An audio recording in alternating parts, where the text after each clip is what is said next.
आज हमारी press conference का मुख्य मुद्दा वही है जो आज हम कह सकते हैं कि पिछले कुछ दिनों से अखबारों की जो हम सुर्खियां देख रहे हैं कि एक ज्वलंत मुद्दा जो आज हरियाणा में है और वो है बढ़ते हुए अपराधों का। हरियाणा में हमने 22 तारीख को खबर पढ़ी थी किस तरह से पानीपत के अंदर 2 डेरों के ऊपर बहुत ही जघन्य अपराध 2 गुटों द्वारा करा गया। 24 तारीख को हमारे को खबर आई कि करनाल के अंदर एक व्यापारी के ऊपर गोलियां बरसा दी गई हैं। 25 तारीख को हमें खबर आई कि सोनीपत के अंदर एक नर्सिंग की छात्रा के ऊपर भी अटैक हुआ है। आज अगर अपने अंबाला की ही बात करें तो आज हमारी ब्रेकिंग न्यूज़ ये रही कि टांगरी के ऊपर एक शव मिला है जिसका किसी धारदार हथियार के साथ जिसकी हत्या कर दी गई है। हरियाणा में बढ़ता हुआ क्राइम, बेरोज़गारी में हरियाणा देश के अंदर नंबर 1 है। ये आंकड़े सबके सामने बहुत समय से हैं और सालों से चलता आ रहा है और अब साफ है कि हरियाणा देश में क्राइम में भी नंबर 1 बनने की तरफ पूरी तरह से अग्रसर है। हमारे प्रदेश स्तर के आंकड़े क्या कहते हैं? अगर आप मर्डर की बात करें तो हरियाणा में 3 से 4 मर्डर प्रतिदिन होते हैं।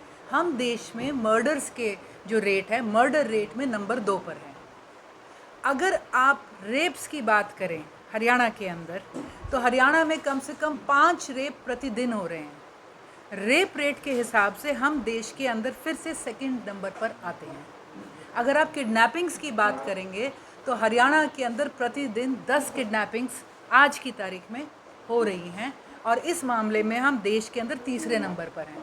अगर अनुसूचित जाति के खिलाफ क्राइम्स की अगर आप बात करेंगे तो उसके अंदर भी देश में कम से कम हमारे प्रदेश में 4 से 5 क्राइम्स प्रतिदिन अनुसूचित जाति के खिलाफ हो रहे हैं। इस मामले में भी हम देश में छठे नंबर पर हैं।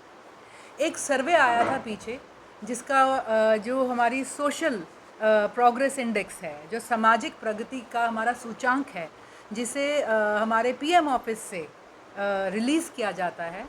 इकोनॉमिक एडवाइजरी कमेटी एक स्टडी करवाकर पीएम को पेश करती है कि हमारा देश किस दशा में और किस दिशा में आज की तारीख में हेडेड है।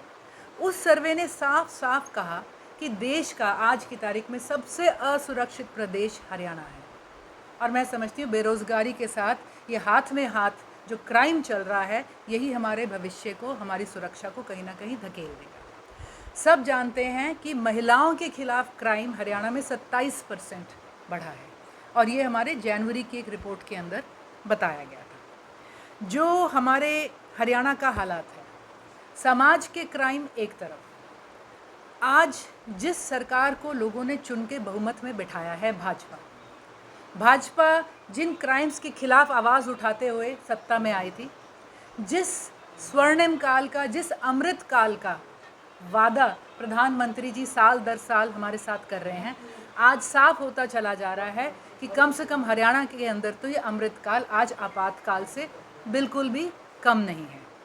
भाजपा से हम क्या उम्मीद कर सकते हैं जब भाजपा का अपना ही दामन दागी है।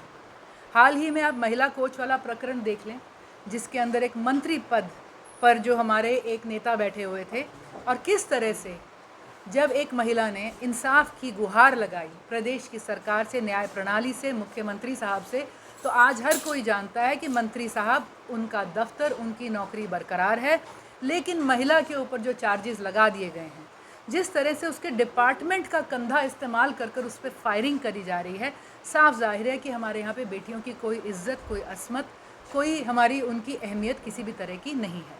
आज वो महिला कोच अपनी नौकरी खोने की कगार पर है।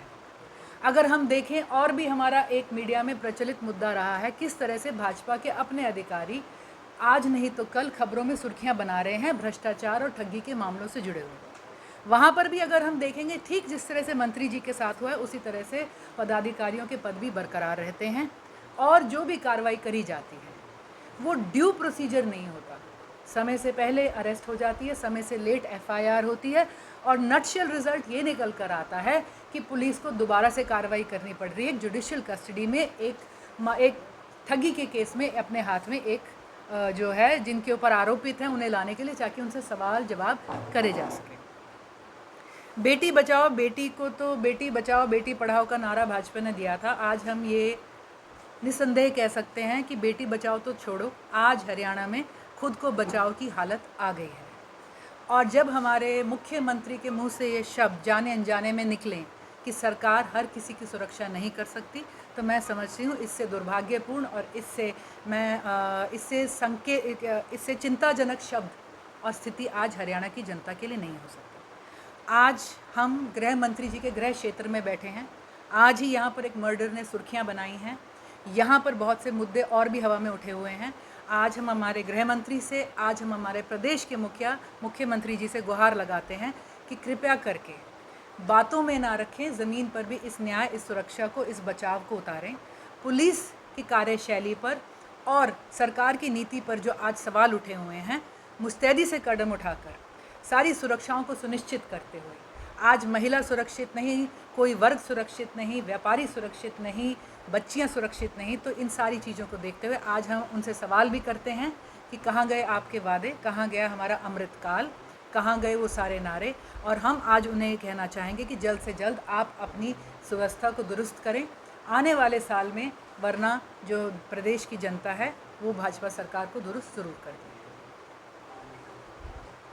देगी। डेटा जनरेट करने के लिए, डेटा पाने के लिए एक बहुत अच्छा टूल है, लेकिन उसे एक दो धारी तलवार में बदल दिया है सरकार ने। इसके अंदर सरकार ने अगर तो वो अपना बिजली का अब फैमिली आईडी के अंदर अगर बिजली का बिल भरा हुआ मिलता है तो कार्ड कट जाता है, बिल नहीं भरते तो बिजली कनेक्शन चला जाता है। और सबसे दुख की बात है, इससे पहले कि हम किसी भी जनता के व्यक्ति पर लांछन लगाएं या किसी तरह का इल्ज़ाम उसकी तरफ डालें कि उन्होंने कोई गड़बड़ करी है, सबसे बड़ी प्रॉब्लम तो हमारी सर्वे एजेंसीज और डिपार्टमेंट से आ रही है। साफ देखने में आ रहा है कि एक एक परिवार पहचान पत्र के ऊपर 3-3, 4-4 मीटर चढ़े हुए हैं। डिपार्टमेंट ने मीटर चढ़ा दिए और जनता के सर पे छोड़ दिया है कि जिसको ठीक कराना होगा अपने आप हमारे घर आ जाएगा।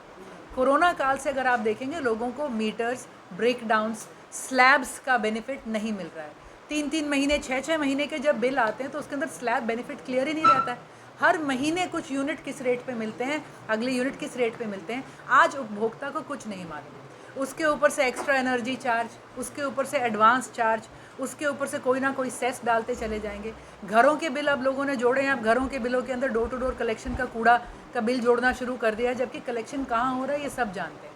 हर घर में, हर कॉलोनी में लोगों ने अपने आप पैसे दे के कोई ना कोई कूड़ा उठाने वाला व्यक्ति या एजेंसी रखी हुई है। तो परिवार पहचान पत्र जहां एक बहुत बड़ा टूल हो सकता था, जिसके माध्यम से सरकार अपनी नीति, अपनी राहत के जो प्रोग्राम थे उनको एक दिशा दे सकती थी, इन्होंने अब उसे कटौती का और जनता का गला घोटने का एक टूल बना दिया।